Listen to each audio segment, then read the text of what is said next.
Nobody in that courtroom realized what was about to happen, not the bailiffs, not the audience, and definitely not the arrogant heir who walked in like the world had been shaped for his convenience.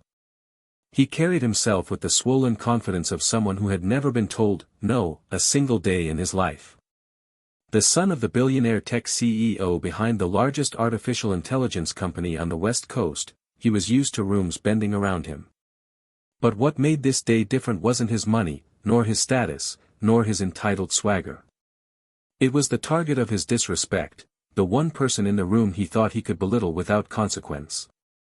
Judge Judith Scheindlin. Before we dive into this incredible case, tell me in the comments where you're watching from. I love seeing where my viewers are around the world. And don't forget to hit that subscribe button so you never miss more unbelievable cases like this one. Now, sit back, relax, and enjoy the video. What he didn't know, what he couldn't have imagined, is that the woman he mocked had something about him that nobody else knew. A detail buried so deeply in the case file that even his father had assumed it was lost. Something Judy had quietly discovered on her own. Something she wasn't going to reveal, not yet. Not until the exact moment it would cut through his arrogance like glass. That secret sat in the air like a loaded weapon, invisible but waiting. He didn't see the underdog he was up against. To him, Judge Judy was just an older woman wearing a robe, a TV personality, who got lucky, a judge who wasn't part of his world. He didn't see the steel beneath her calm, the decades of courtroom instinct sharpened to a razor's edge, the insight that could read human behavior like a written confession. He mistook silence for weakness. He mistook respect for submission. And then he made the mistake that would follow him for the rest of his life: he insulted her family. It didn't happen in a burst of anger. It didn't happen accidentally. He leaned across the defendant's stand with a smirk that curled more arrogance than apology. He tilted his chin the way rich boys do when they think they're immune to consequences, and he said it, one comment, 13 words, that stopped the courtroom cold. His voice didn't shake, but the room did. He mocked Judy's upbringing. Her parents. Her background. Her mother's job. He said she came from small people, and that she should remember her place when speaking to someone like him. The courtroom froze. For a few seconds, even air forgot how to move. People blinked in disbelief, wondering if they had heard correctly, or if entitlement had truly rotted his judgment this deeply. Judge Judy didn't move. She didn't blink. She didn't flinch. She didn't fire back, not yet. Her stillness was a warning most people would have recognized instantly. But not him. He misread her silence the way fools misread lions who stop growling. He assumed he had won. He assumed he had put her in her place. What he didn't understand was that Judy's strongest weapon has always been the moments when she appears underestimated. The quiet before the strike. The calm before the correction. The underdog energy that lulls the arrogant into their own downfall. And unknown to him, behind that quiet expression, Judy was already assembling the pieces. The statement he didn't expect, the evidence he never imagined she had, the link between his actions and something buried in his father's past that would make him sweat before the hearing was over. Judy had already found the pressure point. She was just waiting for the perfect moment to press it. Across the courtroom, people shifted in their seats. No one dared speak. Even the plaintiff, who had been trembling moments earlier, stared with wide eyes. Somewhere in the back row, a woman covered her mouth. A bailiff glanced at another, wondering if this would be one of those courtroom moments that ended up replayed on televisions for years. The heir, oblivious to the tension he had triggered, pulled out his phone and smirked, ready to mock whoever dared challenge him next. He had no idea that the next words he'd hear from Judy would begin unraveling everything he believed about power, privilege, and protection. No idea that within minutes, every ounce of arrogance he walked in with would evaporate. No idea that Judge Judy, the woman he assumed was beneath him, was about to remind him why the smallest person in a courtroom can deliver the biggest consequence. Before we dig into what Judy does next, and trust me, it's something this billionaire heir never saw coming, make sure you're subscribed. This case turns explosive in a way you won't believe. The moment his insult dropped into the silence of the courtroom, something shifted, not in the air, who remained obliviously triumphant, but in the atmosphere itself. The tension thickened, a weightless pressure that wrapped around every listener like an unspoken warning. What he didn't understand, what people like him rarely understood, is that disrespecting a judge's authority is foolish, but disrespecting a judge's family is suicidal. And yet even that wasn't the real danger he had walked into. Because beneath Judge Judy's calm eyes, beneath her patient demeanor, there was a second truth simmering beneath the surface. A truth she had been holding close. A truth about him, and his father, that nobody else in the room yet knew. If Section 1 was the moment everything cracked, Section 2 was the moment the consequences took shape. The stakes were more than just legal. They were personal, political, generational, and symbolic. In this small courtroom, a massive line was being drawn. One between entitlement and accountability. One between money and justice. One between a boy who believed wealth shielded him from consequence, and a judge who had spent her entire life proving that integrity is louder than status. The heir, whose name was Dorian Kingsley, son of billionaire tech magnate Barrett Kingsley, had been raised to believe the world worked for him rather than with him. He had never stood in a line, never been denied a request, never worked for anything that wasn't handed to him before he even asked. The Kingsley empire, sprawling across artificial intelligence, robotics, digital security, was famous for innovation and infamous for its cold, ruthless efficiency. What Dorian didn't realize was that Judge Judy knew far more about that empire than the public did.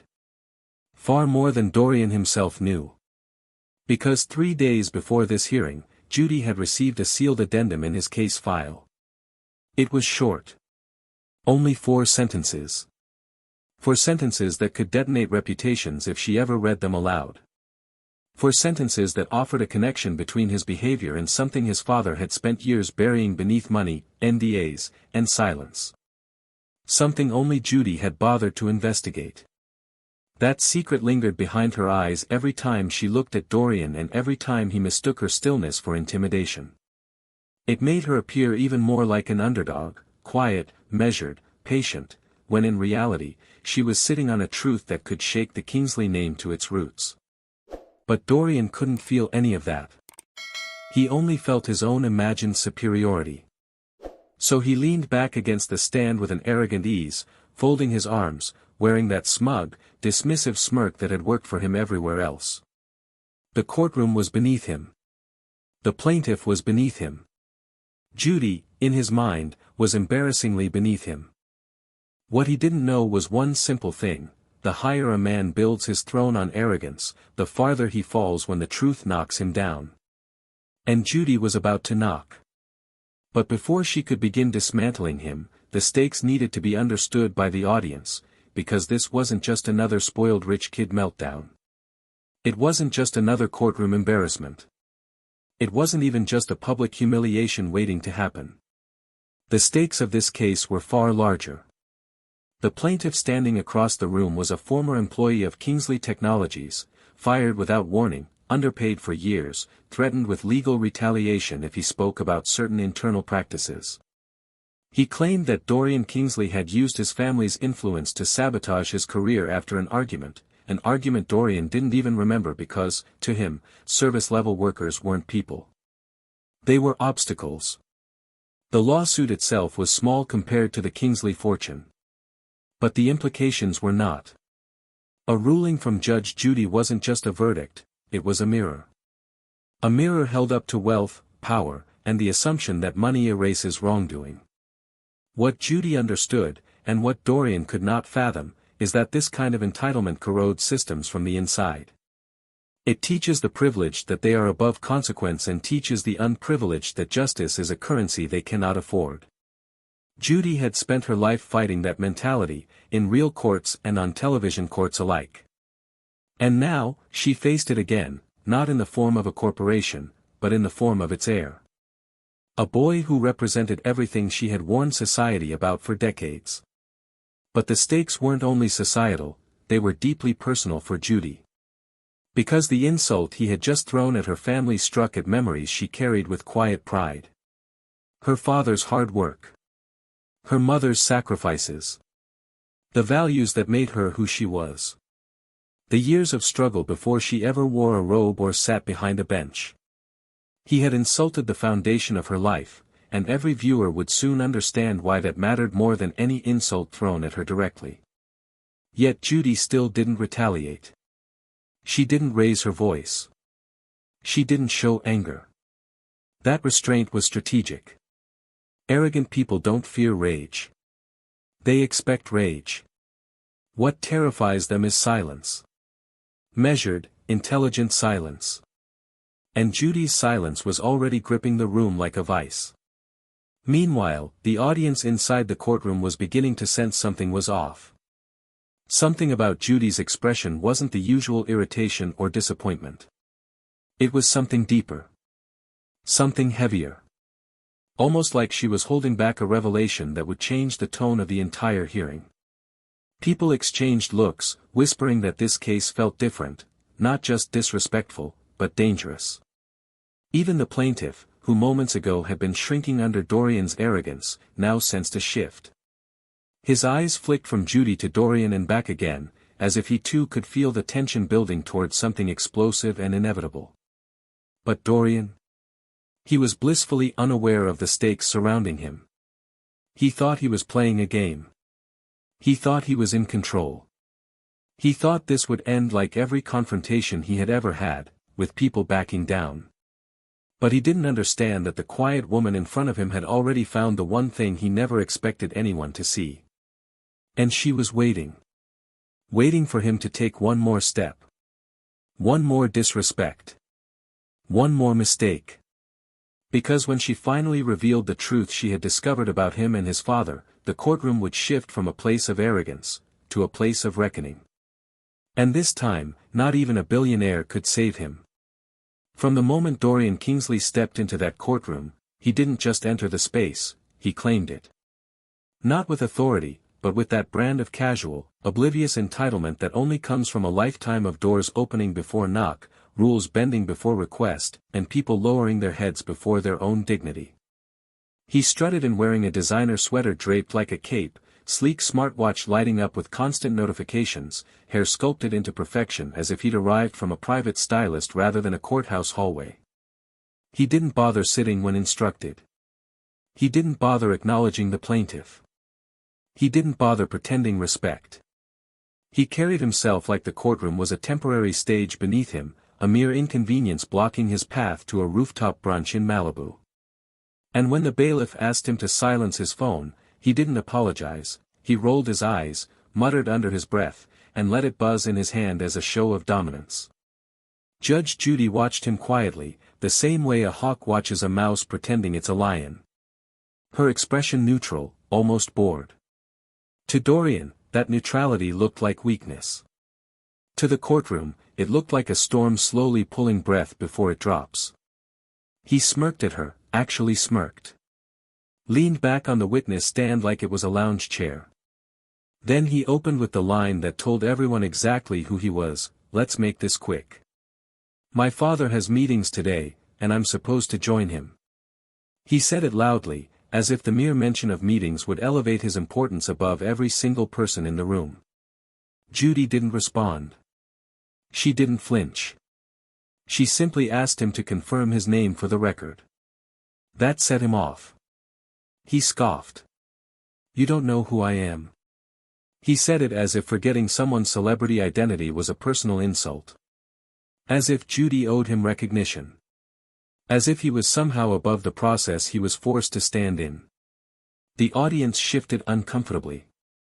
Even the plaintiff glanced down, ashamed by the absurdity of it.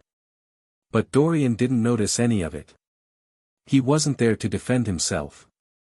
He was there to perform superiority, perform power, perform the puppet confidence he'd been taught to wear since childhood. And then, without prompting, he struck again. And for the record, he added, "I didn't ask to be judged by someone whose family." That was the moment. The moment everything in the room stopped. The moment he targeted Judy's parents again, this time with more bite, more intention, more venom.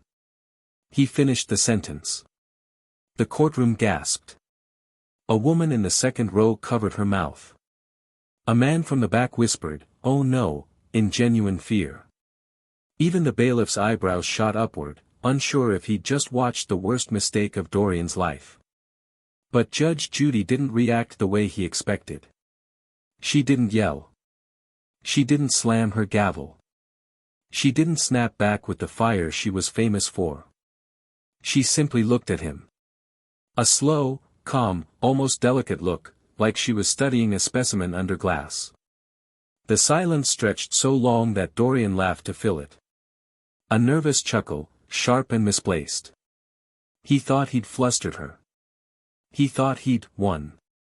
And in that silence, Judy realized something: he wasn't just entitled. He wasn't just rude. He wasn't just disrespectful. He was utterly unaware of the danger he was in. Because what Dorian failed to understand was that Judy already held a document, tucked neatly into his file, that contained a detail capable of cracking his arrogance at the foundation. A detail she hadn't revealed yet. A detail that would shift this entire case from petty entitlement to something far more serious. And at that moment, Judy made a decision. Not to break him with anger, but to break him with truth. But she wouldn't give it to him yet. No. First, she wanted him to speak. To dig.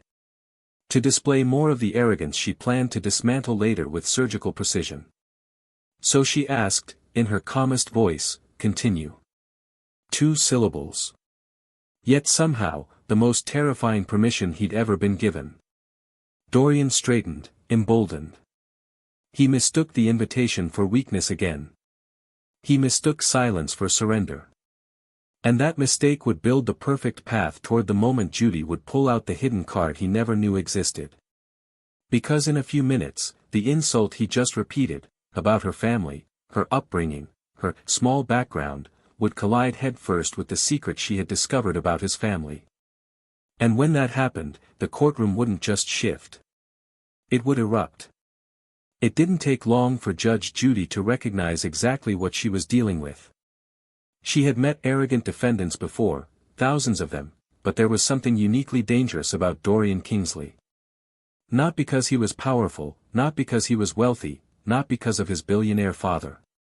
What made him dangerous was that rare combination of entitlement and ignorance, the kind where a person genuinely believes they are untouchable, and has never once in their life had proof otherwise. Judy watched him with that quiet intensity she was famous for, the expression that told anyone with half a brain that she was studying, evaluating, collecting information like a seasoned strategist who never wasted a move. But Dorian looked at her and saw none of that. He saw an older lady he believed was beneath him. He saw a judge he assumed was intimidated by his status. He saw the underdog, but he saw the underdog wrong. Because this underdog had claws. She began her test subtly. Not with fire. Not with rage. With questions, simple questions. The kind of questions designed not to gather facts but to expose character. "Mr. Kingsley," she asked softly, "why did you refuse to answer the plaintiff's emails for 6 months?" Dorian laughed, shrugging. "I don't respond to employees. That's what assistants are for. Not former employees. Not workers. Not people. Employees. A category, not a group of humans." Judy's expression didn't change, but the plaintiff visibly winced. The audience murmured. And that murmur wasn't just judgment, it was recognition. Recognition that this boy represented the growing class of individuals who believed wealth replaced humanity. Judy let the room settle before she asked her next question. "And when you told the plaintiff that you would make sure he never works in tech again, what exactly did you mean by that?" Dorian smirked even wider, as if the courtroom were some private party where he was the guest of honor. "Exactly what it sounds like. My father and I have connections everywhere. Everywhere." That word alone told Judy everything she needed to know. It confirmed something she had already suspected from the file sealed inside her folder. Something that connected his father's past actions with Dorian's casual cruelty. Something she was saving for later, when it would burn the brightest. Judy shifted slightly, leaning forward just an inch. So you believe it's appropriate to use family influence to control someone's career? Dorian's eyes sparkled with the kind of pride that should have warned him. If they disrespect us? Absolutely. The audience reacted again, this time louder. Someone whispered, he's burying himself. Another muttered, this kid is done. But Judy remained calm, her voice steady. And what did he do that you consider disrespect? Dorian scoffed. He questioned me. Simple. Short. Terrifying. Judy understood the psychology immediately. This wasn't arrogance, this was entitlement woven into his DNA. This was a man raised to believe questioning him was an act of rebellion deserving punishment. But Judy still didn't strike. Because the true test hadn't begun yet. She asked a question that seemed small, but was actually a trap carefully hidden behind her quiet tone. Are you aware, she began slowly, that retaliation in employment is a serious matter? His jaw tightened. Are you aware, he replied with childish mockery, that my father owns half of Silicon Valley? Gasps. Actual gasps in the courtroom. But Judy didn't blink. Not once. Instead, she nodded. Yes. I am very aware of what your father owns. And that was the first moment Dorian hesitated. For the first time in the entire proceeding, something flickered behind his eyes. He didn't know why. He didn't know what she was hinting at. But he felt something, an unease crawling up his spine. He straightened, the smirk fading slightly. Judy leaned back, allowing the silence to deepen. And in that silence, she was winning. Because silence was the one thing Dorian had never learned to read. Silence to him meant weakness. But silence to Judge Judy meant strategy, calculation, the gathering storm before a bolt of lightning splits the sky. She let him speak again, not because she needed more information, but because she wanted him to keep digging. Mr. Kingsley, she said, what exactly makes you believe you are exempt from consequences? He actually laughed. Because consequences are for people who don't have power. There it was. The confession. The belief system. The fatal flaw wrapped in wealth. Judy finally exhaled a quiet breath, not of relief, but of confirmation. The kind of breath a hunter releases when the prey steps willingly into the trap. Because she knew something he didn't know. Something the courtroom didn't know. Something that would reveal the truth about the Kingsley Empire in a way that would break the illusion of invincibility he had wrapped himself in. He had just admitted to everything she needed, his retaliation, his abuse of influence, his belief in superiority, his disdain for accountability. And Judy now held all the ropes. He just didn't know yet how tightly she was about to pull. In a few minutes, she would open the sealed document. In a few minutes, the courtroom would erupt in shock. In a few minutes, Dorian Kingsley would learn that the underdog he mocked was the only person in the room with the power to shatter his entire world. But for now, Judy stayed quiet. Because the silence was still working. The moment Dorian finished bragging about being above consequences, Judge Judy finally moved. It was small, barely noticeable, but it changed the temperature of the entire room. She reached for the folder on her desk, the one she had kept untouched since the hearing began. The one with the sealed document tucked inside like a quiet promise waiting for its moment. She placed the folder gently in front of her. No dramatic gesture. No raised voice. No showmanship. Just quiet intention. And somehow, that was more frightening than anything she could have shouted. Mr. Kingsley, she said, her voice calm enough to freeze blood, you've mentioned your father several times today. His influence. His power. His reach. She tapped the folder softly. But before we go any further, I need to clarify something. Dorian straightened automatically, arrogance lifting his chin. Finally, he muttered. You're starting to understand who you're dealing with. Judge Judy opened the folder. The room held its breath. Inside was a single sheet of paper, thin, unassuming, but heavy with consequence. She lifted it slowly, letting the silence drag across the courtroom like a blade. This document, she said, was sent to me in confidence 3 days ago. Dorian blinked. His smirk faltered. Judy continued. It concerns an internal investigation conducted at Kingsley Technologies 12 years ago. An investigation your father buried. Dorian's lips parted. Confusion flickered. What investigation? Judy looked up at him, and for the first time that day, her eyes weren't calm. They weren't passive. They weren't still. They were razor sharp.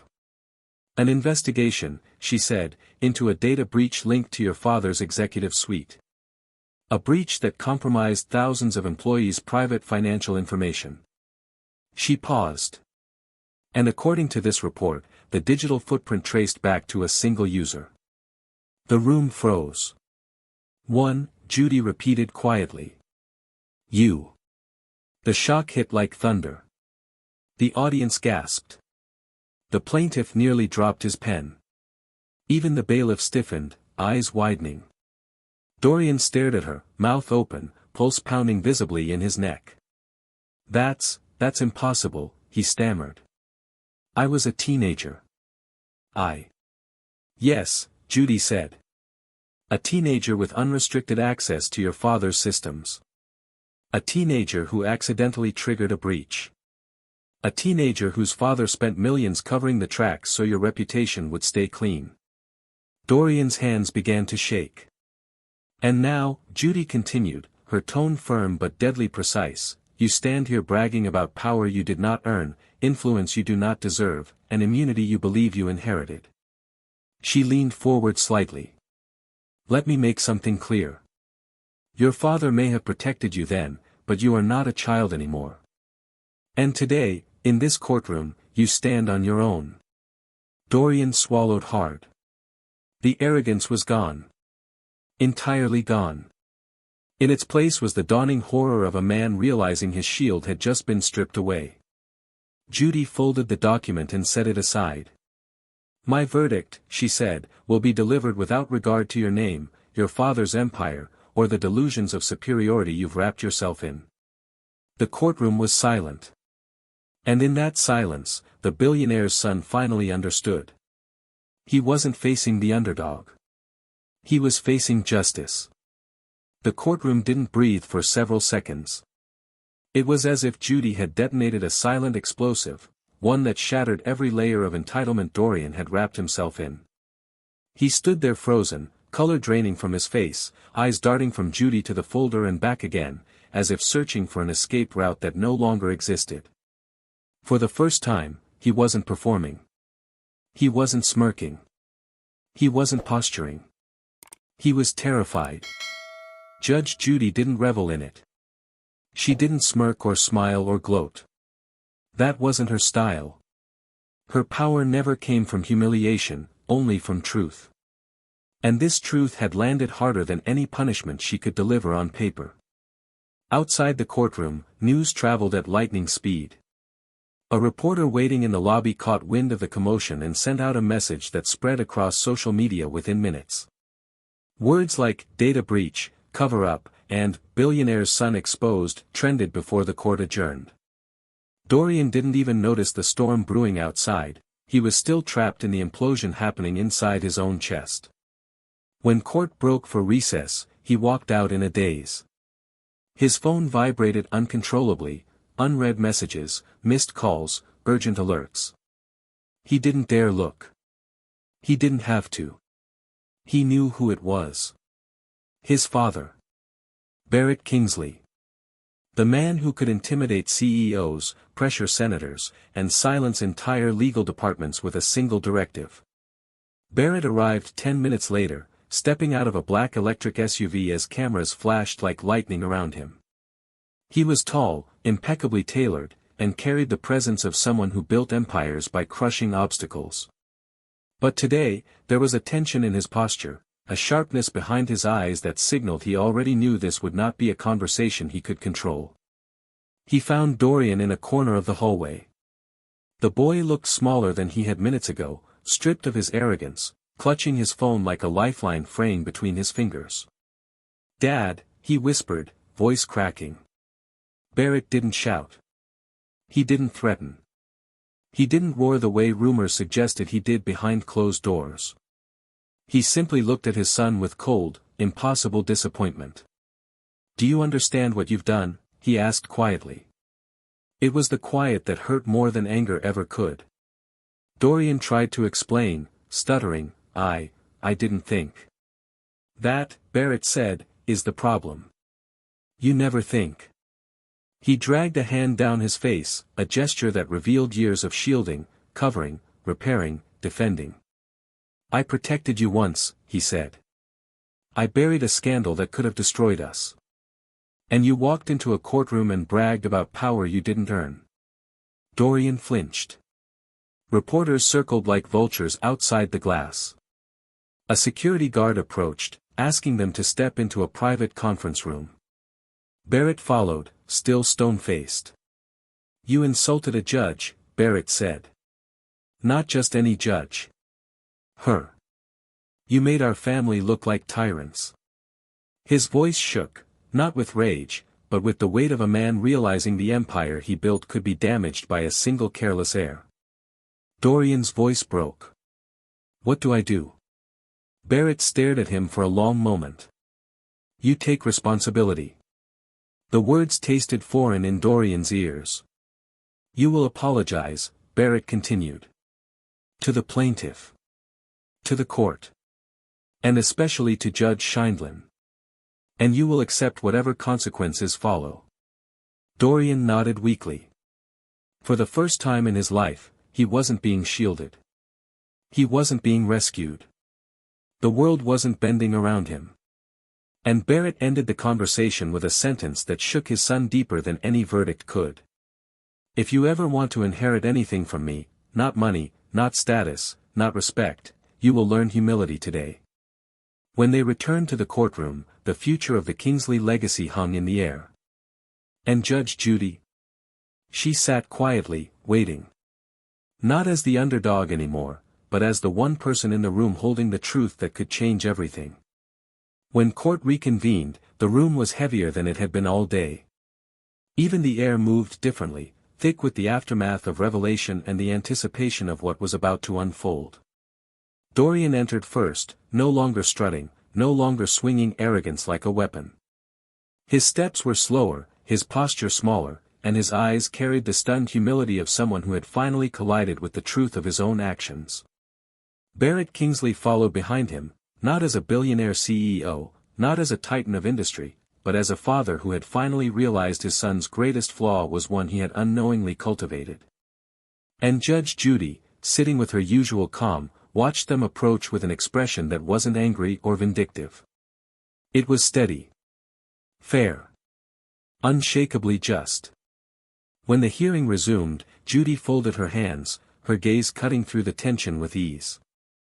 "Mr. Kingsley," she said, addressing Dorian, "I'm going to ask you something I should have asked earlier. Not for the record. For yourself." Dorian swallowed. "Yes, Your Honor." "Do you understand why you're here? Not do you understand the legal claim? Not do you understand the allegations? But, do you understand why you're here?" He lowered his head. "Yes, Your Honor. Because I thought I was entitled to treat people however I wanted. Because I thought power excused everything. And because I disrespected you, and your family, and the court." The room shifted. It wasn't just an apology. It was surrender. It was accountability, the first real accountability of his life. Judy nodded once, acknowledging the honesty without indulging it. "Good," she said. "Because understanding the root of a problem is the only way to stop repeating it." She turned her attention to both Kingsleys, father and son, and continued.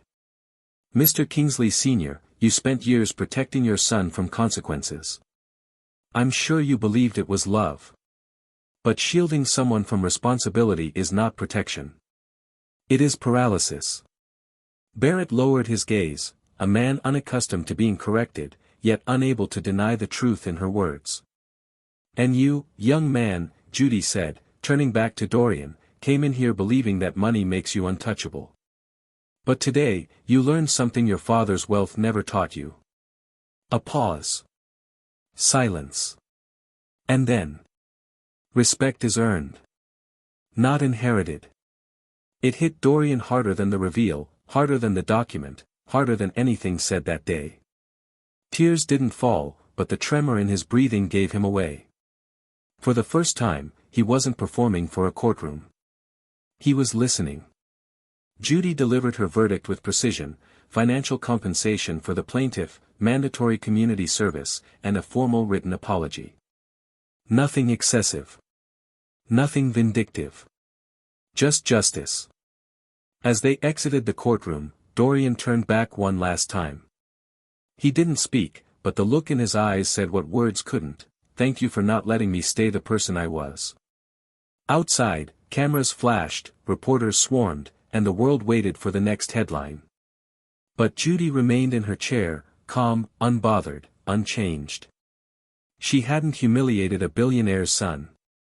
She'd simply reminded him, and everyone watching, what consequences look like. And how even the quietest underdog can command the room when truth is on their side. If stories like this keep you hooked, stories where entitlement meets justice and truth knocks down arrogance, make sure to subscribe, like, and comment. Your support helps bring more powerful moments like this to life.